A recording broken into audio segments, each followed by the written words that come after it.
ahora con el núcleo histórico. Eh, Vamos a tratar de ver cómo es todo esto que vimos hasta ahora en el plano de la teoría, si puede aplicar más específicamente al análisis de los textos clásicos de la historia del pensamiento latinoamericano, ¿no? Y hoy vamos a empezar con el proceso de la independencia. Nos vamos a centrar en la segunda parte, sobre todo más en el caso mexicano, que es en realidad el que ha servido, como saben, de caso testigo para toda América Latina, en general a nivel de la historia intelectual, ¿no? Pero antes me gustaría repasar un poco el proceso de independencia más en general, cómo es que se dio, sobre todo a partir de la perspectiva de Tulio Alperindongui, que creo que es particularmente interesante para esto que analizamos nosotros, sobre todo en un texto de Alperín que se llama Tradición Política Española e Ideología Revolucionaria de Mayo. Es un texto temprano de Alperín, cuando todavía era muy joven, ¿no? Bueno, ¿se acuerdan? Habíamos visto en Guerra, en François Guerra, eh, que para él, para las escuelas revisionistas en general, y sobre todo a partir del debate que se dio en torno al bicentenario de las independencias, se impuso esta visión que en realidad es una visión que tiene ya larga data, arranca en realidad del momento mismo de la independencia, que, que entiende que el proceso por el cual se llegó a la revolución de independencia no fue un proceso endógenamente generado en las colonias, que en realidad estas sociedades no estaban aún preparadas en ese momento para el autogobierno, la república, la democracia, etcétera, y van a enfatizar ya sea factores endógenos como la llegada de las ideas ilustradas. En el caso de Guerra, el énfasis va a estar más puesto, y de esta escuela revisionista, que fue una suerte de implosión del imperio español, debido sobre todo a la crisis producida por la vacancia real con la abdicación de Fernando VII, ¿no? Que deja acéfalo el rey, ¿no? Y que de alguna forma las revoluciones de independencia se vieron forzadas por estas circunstancias, ¿no? Bueno, esta imagen, ¿no?, de la falta de un proceso endógenamente generado se relaciona estrechamente a una visión más bien estática que se suele tener del pasado colonial, ¿no? En general, en la historiografía latinoamericanista, todo el periodo colonial fue como una suerte de 3 siglos siempre iguales a sí mismos, donde no pasó absolutamente nada, no cambió nada, que España y el Imperio Español por extensión, aferrada a la tradición católica, feudal, etcétera, ¿no? Bueno, esto en realidad es una visión bastante básica y bastante pobre, que tiene que ver más bien con un desconocimiento que solemos tener aquellos que nos dedicamos al periodo independiente de lo que fue el pasado colonial, ¿no? Bueno, en este texto que les mencionaba de Alperindongui ofrece una clave de lectura ya muy distinta, y que me parece fundamental tener en cuenta para ver cómo es que cómo es que se dieron las revoluciones de independencia, ¿no? En ese entonces, estamos hablando de los años 60, creo que de 1962 este texto, estaba el debate centrado. Bueno, la historiografía latinoamericanista enfatizaba, ¿se acuerdan?, la modernidad de las revoluciones latinoamericanas, que son el resultado de la llegada del pensamiento de la Ilustración francesa. Por otro lado, había una tradición opuesta, que era básicamente la tradición historiográfica católica, que insistía en que la idea sobre todo la de pacto social, que dio origen a las revoluciones de independencia, es decir, que caída la monarquía, la soberanía retrovertida en el pueblo, como decía Mariano Moreno, es una idea que en realidad tenía profundas raíces en el pensamiento hispano, que viene, que le llegó a los revolucionarios, en realidad de la tradición pactista neoescolástica del siglo XVII español. Entre los latinoamericanistas esta versión no tuvo mucho apoyo porque parecía muy aferrada a la derecha ultracatólica, ultrarreaccionaria católica. Pero bueno, Alperín cuando viaja a España descubre que esta tradición tiene un fundamento mucho más profundo de lo que se suele tener en cuenta en América Latina. Bueno, conoce una serie de toda una historiografía muy sólida que se había desarrollado incluso bajo el franquismo en España, con figuras como Artola o Maraval, historiadores muy interesantes, muy importantes aún hoy, siguen siendo muy interesantes, que bueno, van a insistir sobre la existencia de esa tradición política española. Lo que hace Alperín entonces es retomar por un lado esta tradición política española para discutir el, la visión latinoamericanista, sobre todo cuestionarle que esta visión lo que hace básicamente es retomar la propia imagen que se forjaron los revolucionarios de sí, como que la revolución fue una especie de bueno, aurora de la libertad, una ruptura radical con el pasado. Y bueno, a él lo que le interesa analizar es esta lo que él llama una paradoja, hasta qué punto esa misma vocación de ruptura respecto del pasado le llega a los revolucionarios de ese mismo pasado con el cual quisieron romper. Y es eso una de las cosas que se propone desentrañar, esa paradoja. Pero frente a la visión hispanista, al mismo tiempo intenta discutir cómo que si bien el discurso revolucionario latinoamericano va a hundir sus raíces en el pasado, esto no quiere decir que va a ser una continuación lineal de esa tradición. Y acá hay una paradoja, que es cómo ideas que en realidad estaban profundamente enraizadas en el aparato, en el sistema absolutista monárquico hispánico, van a terminar dando como resultado la destrucción de ese mismo orden, no van a dar origen a una revolución. Bueno, y acá es donde él se va a terminar apartando, de hecho, con la vieja tradición de historia de ideas, ¿no?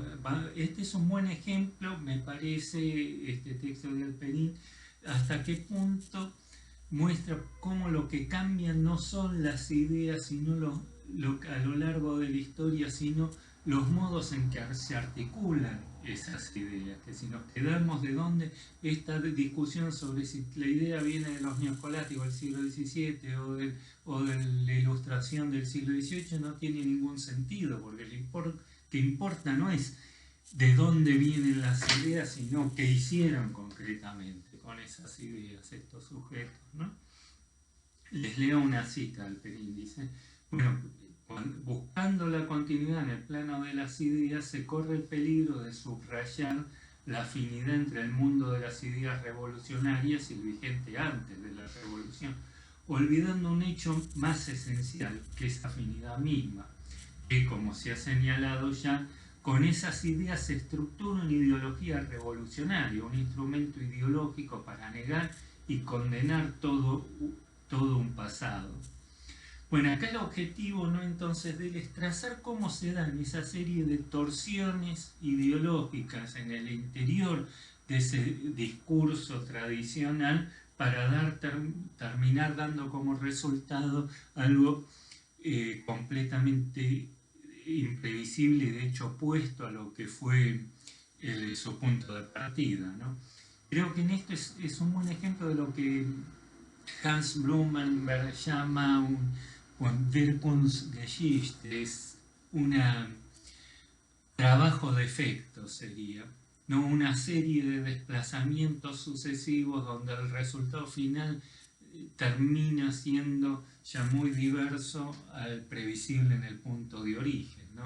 Eso lo desarrolla Blumenberg en el único libro que no está todavía, el único de sus grandes obras que no fue traducida al español, que es La génesis del mundo copernicano, donde muestra cómo la revolución copernicana, la física moderna, surge no tanto como un intento de destruir la física aristotélica, sino más bien como un intento de salvarla. En ese intento de salvarla frente a ciertas anomalías que van ocurriendo, terminan en realidad minando sus mismos presupuestos, ¿no?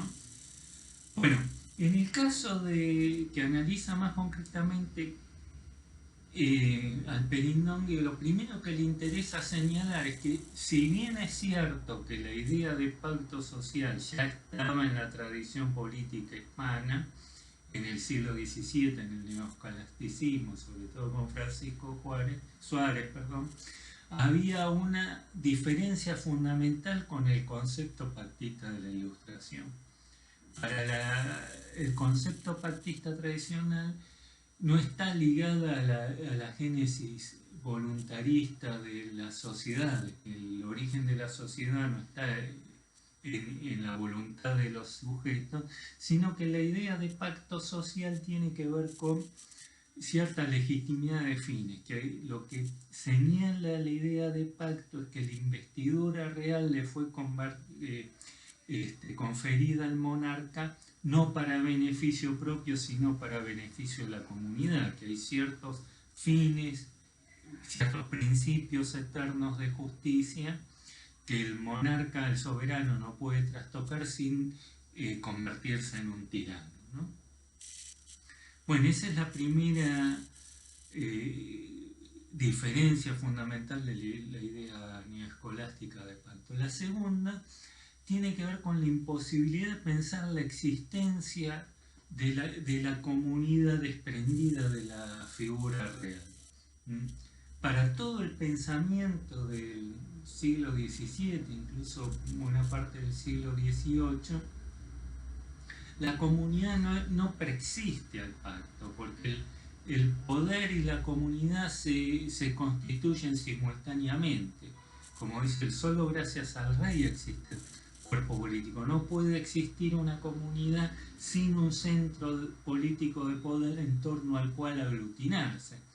Francisco Suárez ya decía en De Defensio Fidei, Defensa de la Fe, que un cuerpo sin cabeza es mutilado y monstruoso. No puede existir. Si cae la autoridad política, se disuelve la comunidad misma. Se convierte en un mero conjunto de individuos dispersos, no existe. Es la autoridad del soberano la que articula esa pluralidad de individuos en una comunidad, ¿no? Bueno, acá es donde se producen el primera torsión o el primer deslizamiento tiene que ver con el primero de los puntos que señalaba recién.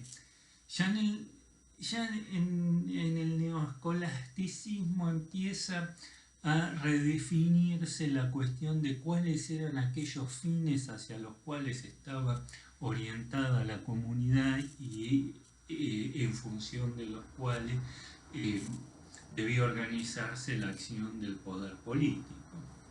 Que se va a reinterpretar ya no en un sentido trascendente, sino cada vez más en un sentido profano.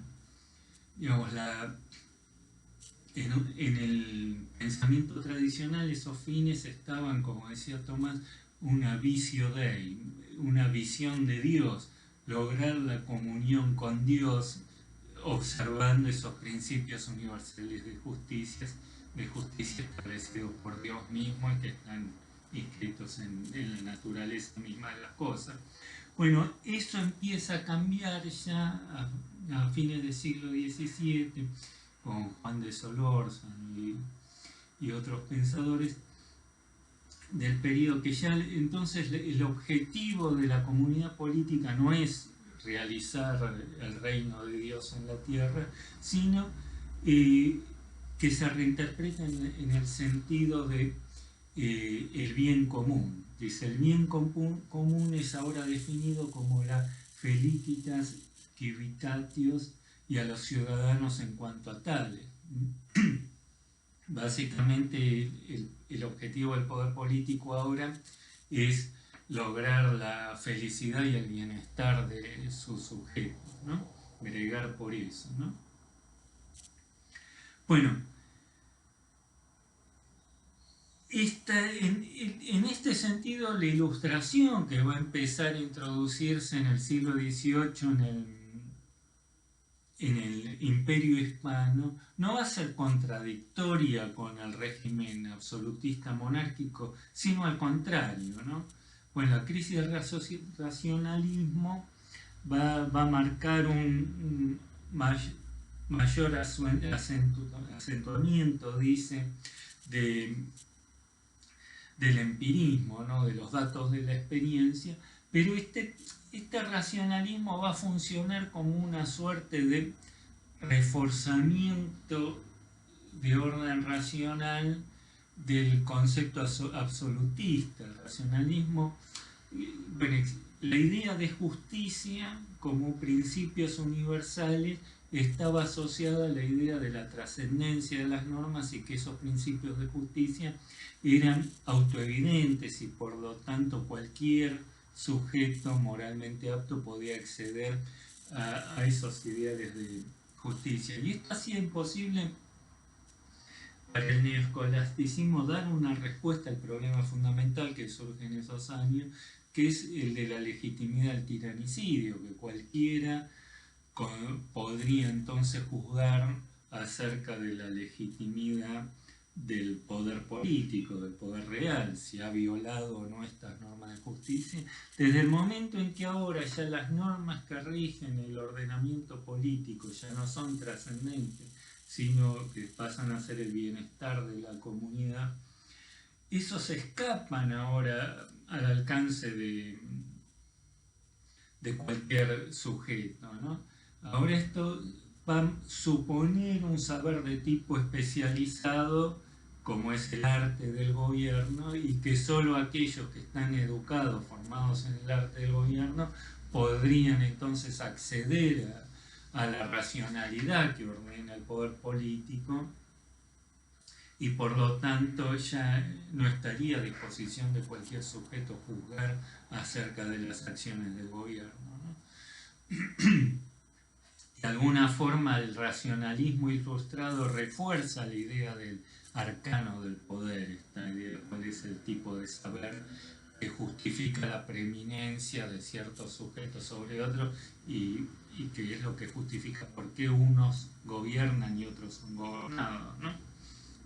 Supuestamente la idea de que hay algunos que saben ciertas cosas y que eso los autoriza a dictaminar la forma de que deben gobernarse al resto, ¿no? Bueno, el segundo deslizamiento surge ahora cuando en el siglo XVIII empieza también, sin embargo, a difundirse cierta conciencia en el Imperio Hispano de la decadencia del Imperio Hispano, ¿no? Que sobre todo a partir de la pérdida de las colonias en Europa, en los Países Bajos y en el sur de Italia, en Nápoles, abre una crisis seria ya hacia el final del reinado de Felipe II y empieza, ¿no? Bueno, ya en el siglo XVIII surge una corriente que se llama constitucionalista histórica, que va a empezar a denunciar que los males del Imperio Hispano tienen que ver con el apartamiento de la constitución tradicional española, de una supuesta constitución tradicional española. Bueno, eso quien formula o da origen a esta corriente va a ser Melchor Gaspar de Jovellanos, ¿no? En el discurso que él hace de introducción a la Academia de Historia, ¿no?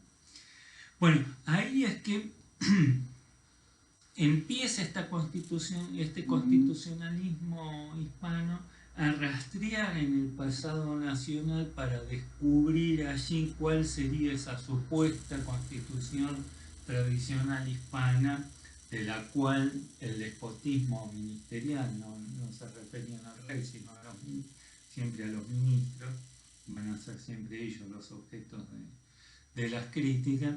¿Cuál sería entonces esa constitución tradicional a la que se buscaría tratar de restaurar, ¿no?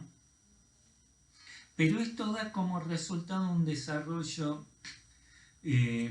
particular, que es acá donde se produce entonces la segunda de las torsiones, ¿no? Que es que va a empezar a aparecer la idea de la existencia, surge un sujeto nuevo que va a ser objeto ahora de análisis, que es la nación, ¿no? La existencia de un cuerpo de nación que existe con independencia del aparato de Estado absolutista monárquico y que eventualmente entonces podría subsistir a su propia caída. Dice, patria y nación son nociones que invocan radicalmente, dice Polverinondi, sobre el pensamiento político tradicional en la medida en que se ven de modo cada vez más decidido como entidades que son capaces de subsistir al margen de las organizaciones estatales. Bueno, junto con esto no solo surge una idea de nación articulada al margen del aparato de Estado monárquico, sino que va a empezar en la lucha que se entabla, por un lado, entre las corporaciones, frente a los intentos, sobre todo las corporaciones humanas, frente a los intentos de centralización monárquica por parte de los Borbones. Los Borbones van a tener una política de intervenir más directamente sobre los asuntos internos en las colonias, denunciando sobre todo la corrupción, la venalidad de las autoridades locales, sobre todo las oligarquías urbanas. Y va a imponer una serie de controles, como auditoría sobre las cuentas de los cabildos, de los municipios, y una mayor presión y control sobre los funcionarios locales. Y estos van a reaccionar, y van a reaccionar invocando justamente al pueblo, van a hablar en nombre del pueblo, de los pueblos, y con esto van a, digamos, no solo va a surgir la idea de que el pueblo, la comunidad o la nación existe con independencia del poder monárquico, sino además que tiene ahora alguien que pueda hablar en nombre de ellos que no sea el propio monarca. Y eso ya sí supone una quiebra más drástica con la lógica del antiguo régimen. De hecho, bueno, creo que ya les comenté en todos los levantamientos que se dan en esos años, siguen un patrón característico, ¿no? Para 1760 en España, con el motín de Esquilache, en 1780 se dan en las colonias, el más conocido es el que se da en el macizo andino, ¿no? Siempre se termina firmando un acuerdo por el cual se desarma a los insurgentes, se entregan las armas, y una vez que se firma el acuerdo y entregan las armas, las autoridades reales terminan enjuiciando y en la mayoría de los casos encarcelando o asesinando a los líderes rebeldes, ¿no? Y siempre se hace con el mismo argumento, se dice que esos acuerdos que se habían firmado eran todos inválidos porque los líderes insurgentes habían firmado en nombre del pueblo y lo que le decían, ¿quién les confirió esa autoridad? ¿Quiénes son ustedes?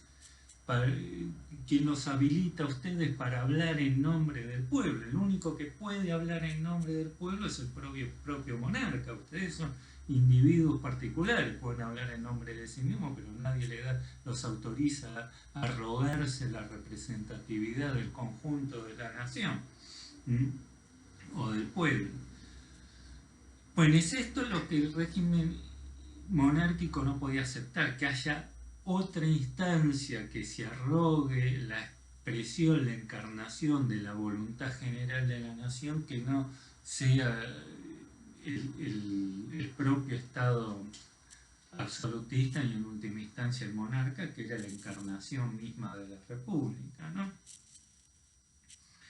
Bueno, entonces encontramos acá, esto termina con la vacancia real generando ya surgiendo, haciendo surgir ya ahora sí una figura nueva completamente extraña a la lógica del poder monárquico, que tiene que ver con la idea de el surgimiento de un poder constituyente en Cádiz, ¿no? Cuando se sanciona finalmente la Constitución de Cádiz en 1812. Ya habíamos visto, Guerra mismo retoma una frase de Tocqueville cuando dice que desde el momento en que la Constitución de la Nación se volvió objeto de problema, ya el antiguo régimen había terminado, y esto tiene que ver con que surge un problema nuevo completamente ajeno a la lógica del antiguo régimen, que es cómo es que la nación se constituye a sí misma. En realidad este punto no va a aparecer igual del todo en Cádiz, ¿no? Y este es el problema uno de los problemas en la interpretación de Guerra. Él ve por un lado la ruptura que supuso la institución de un poder constituyente y el surgimiento de lo que se llama el primer liberalismo hispano, pero el primer liberalismo hispano tiene un límite, porque bueno, la vacancia real había dado lugar en España, en la península, a un levantamiento espontáneo de la población, que es lo que se conoce como la guerra de independencia, que fue la que fue retratada por Goya en la serie esa de los horrores de la guerra. Pero el propio alzamiento espontáneo de la población parecía dar cuenta, mostrar la existencia de esa nación. Y que lo que estaba en juego en Cádiz no era verdaderamente constituir la nación, sino constituir un poder político, un nuevo aparato de Estado, un nuevo orden constitucional frente a la crisis de la monarquía. Pero la constitución de un nuevo Estado, un nuevo poder político, presuponía ya la existencia de un sujeto que pudiera instituir ese orden político, es decir, presuponía la existencia de una nación. Bueno, es eso lo que en las colonias ya no va a existir. En las colonias se va a plantear ya la paradoja de que no solo se debe instituir un poder político, sino que al mismo tiempo debe instituirse el propio sujeto que debe instituir ese poder político. Y esto, bueno, tiene que ver con que en América Latina todo el discurso político va a adquirir un tono más fuerte fundacional, que acá el pacto no se habría dado y entonces las naciones no existen y hay que constituir las propias naciones, ¿no? Bueno, además va a tener un carácter refundacional y más radical, porque a diferencia de lo que pasaba en la península, y esto es lo que no se pierde de vista de Guerra, ¿no? En la península es cierto que desaparecido el poder estatal, las distintas juntas que se forman van a asumir el poder en nombre del monarca y de hecho se va a transferir el poder político a esas nuevas juntas que surgen en España, ¿no? Ahora, en las colonias el aparato colonial seguía intacto.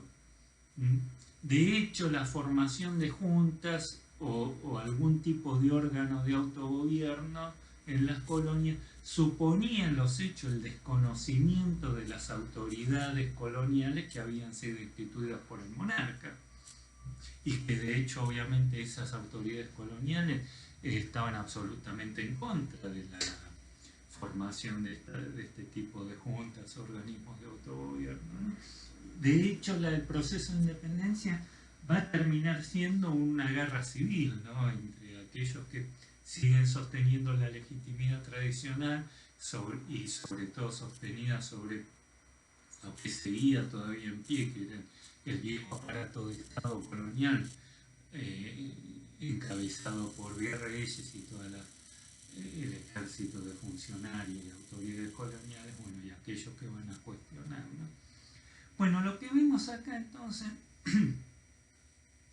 es acá, ¿no?, donde termina con ese viejo pactismo neoescolástico, termina dando lugar a un discurso revolucionario. Y es eso lo que se pierde de vista. Lo que dice Alperín acá es que esta perspectiva revisionista en última instancia pierde de vista el dato fundamental, que la revolución fue efectivamente una revolución. El punto es cómo se llega a ella, ¿no? Analizar cómo se dan estos procesos. Esto es lo que la historia hoy día no nos permite entender. Si nos limitamos a discutir, ¿no?, si las ideas vienen de tal lado, el problema de la afiliación, si son neoescolásticas o si el Estado, ¿de dónde vienen? Lo que está haciendo Alperín no es buscando el origen de las ideas en sí mismo, sino analizando cómo se dan los procesos ideológicos, cómo se van desenvolviendo esas ideas, torsionando y transformando en el marco de las nuevas situaciones políticas que se van produciendo en cada momento, ¿no? Cómo se van alterando, ya no las ideas, pero sí las condiciones de enunciación y de articulación de esas ideas, ¿no? Y cómo terminan dando lugar a consecuencias absolutamente imprevisibles y aún opuestas a aquellos objetivos originales con los cuales, o frente a las cuales esas ideas se habían desarrollado originalmente, ¿no? Y esto tampoco tiene que ver con una idea muy establecida en la teoría latinoamericanista de que se trataría de la hibridación, ¿no? García Campini habla de culturas híbridas, todo sería híbrido, una mezcla de tradicionalismo y modernismo. Pero en realidad esta idea de hibridación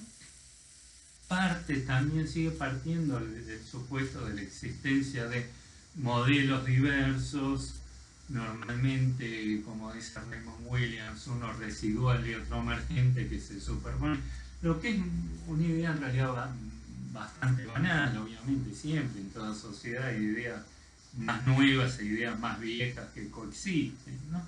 Pero eso bueno, escabulle la cuestión de fondo, ¿no? Es la idea de un modelo emergente, no explica todavía cómo surgen esas mismas ideas emergentes en el interior de esas propias ideas, esos imaginarios tradicionales, ¿no? Cómo se producen estos fenómenos, estos procesos de torsión ideológica, que es lo que creo yo que Alperín analiza acá de forma muy realmente extraordinaria, sobre todo si tenemos en cuenta el momento en que él escribió esto, ¿no? Bueno,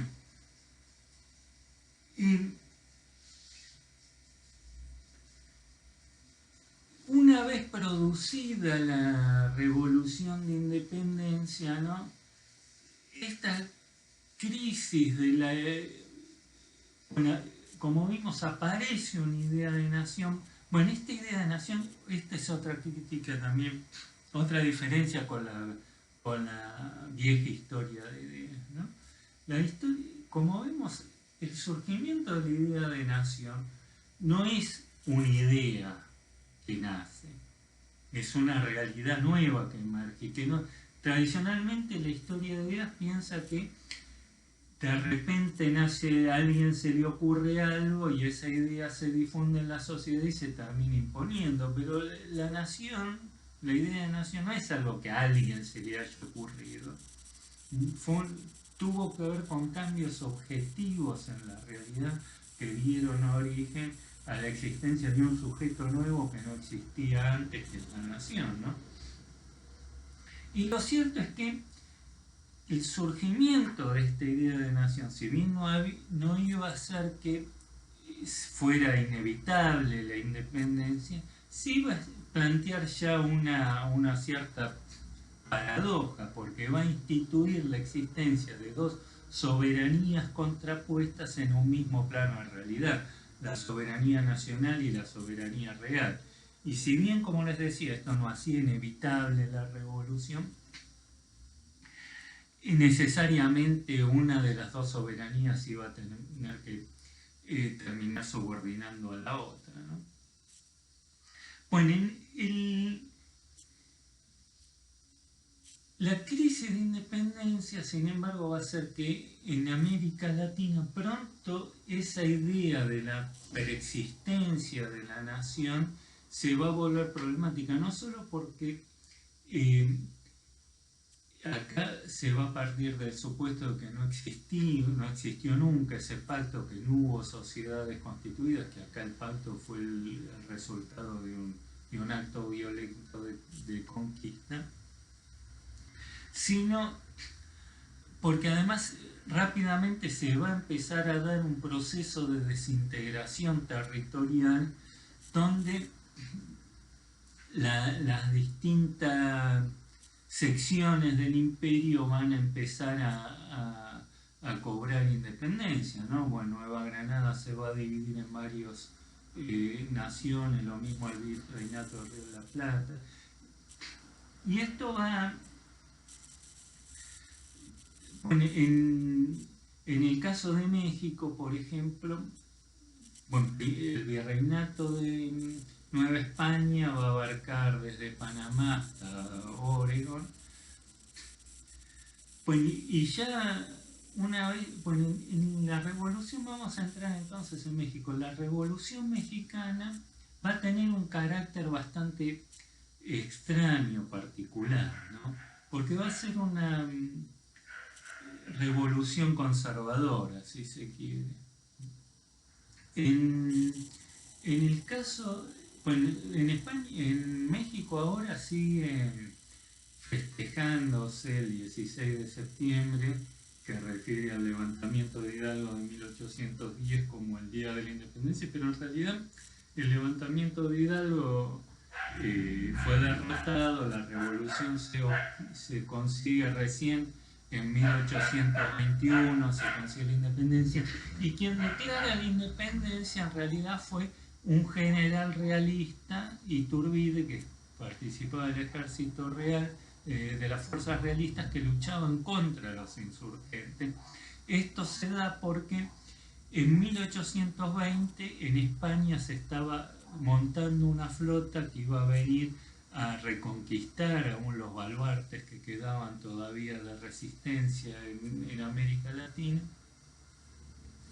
y en las colonias todavía la mayor parte, cuando se empieza a montar esta flota, todavía la mayor parte de las colonias seguían bajo el poder español, ¿no?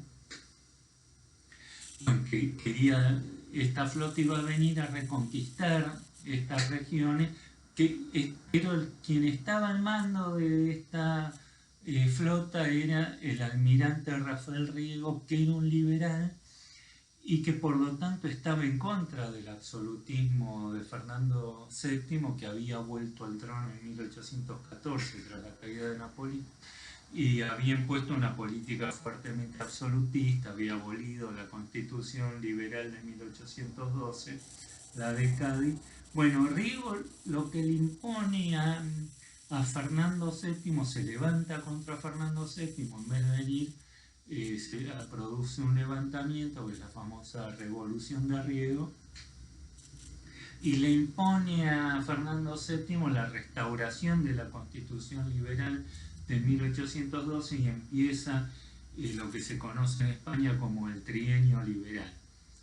Bueno, ahí en ese momento se da que aquellos que estaban, fuerzas realistas que estaban luchando por sostener el imperio colonial, al reinstaurarse una constitución liberal, se sienten desautorizados y deciden abandonar la lucha, y es ahí donde se produce finalmente el desmoronamiento del imperio hispano en América.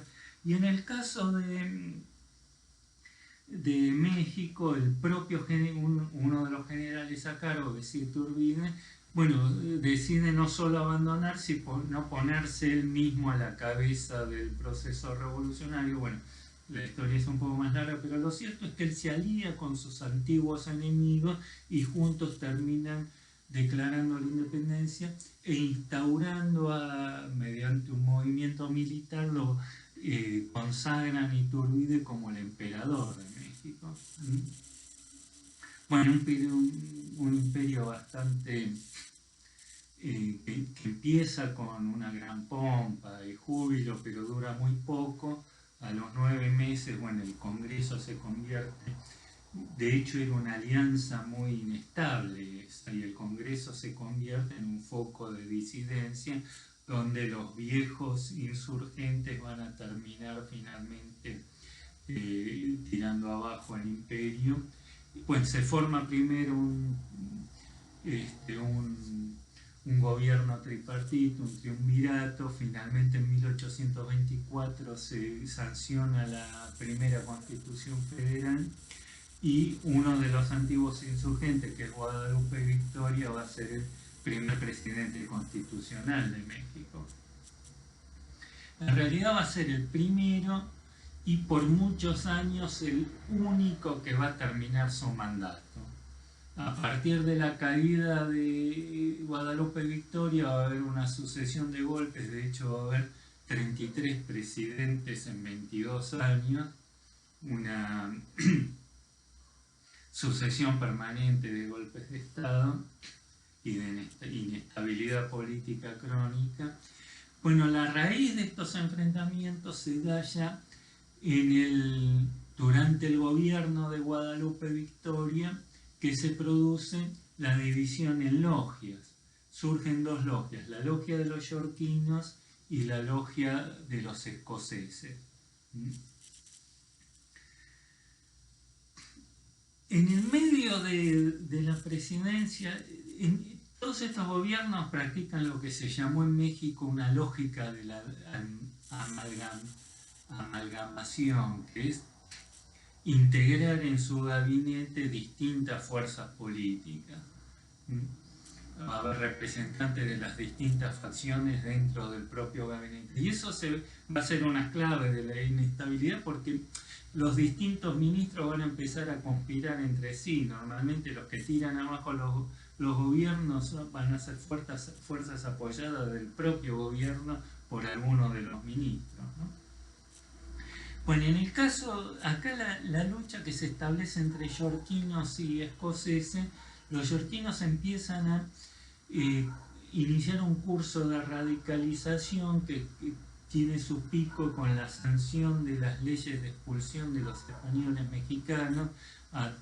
Bueno, hay noticias de que en La Habana, en Cuba, que sigue bajo dominio español, se está preparando una flota para reconquistar México, restaurar el virreinato de la Nueva España, y eso da lugar a una reacción contra todos los españoles residentes en México, que se ordena la expulsión, y eso da lugar a su vez a una gran movilización popular. Muchos campesinos van a ocupar las haciendas cuyos dueños eran españoles, un proceso de gran agitación y movilización popular. Los escoceses van a denunciar esto como una medida demagógica y que atenta contra la seguridad individual. Bueno, el autor que vamos a ver ahora, que es José María Luis Mora,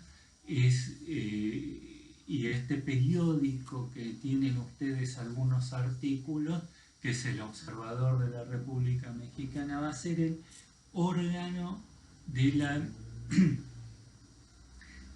la logia escocesa, que se va a oponer a este proceso de radicalización que inician los yorquinos dirigidos por Lorenzo de Zabala, ¿no?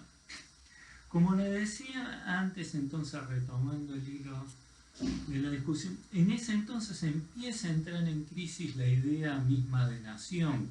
Bueno, en el caso, a la caída de Iturbide, Guatemala se separa de México y se forma la República Centroamericana. También ahí empieza un proceso de disgregación territorial A su vez, en los años siguientes, las distintas ciudades cabeceras que estaban subordinadas a Guatemala van a declararse también ellas mismas independientes y se van a formar 5 repúblicas en lo que era la República Centroamericana, pero a su vez también las ciudades subordinadas, esas ciudades cabeceras, van a reclamar lo mismo y así al infinito, ¿no?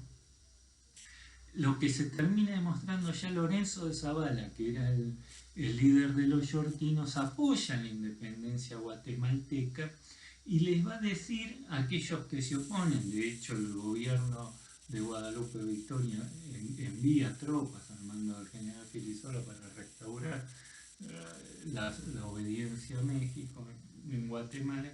Dice, ¿cómo le podemos negar a Guatemala el mismo derecho que nosotros reclamamos frente a España? Y a su vez lo mismo le van a decir las ciudades subordinadas.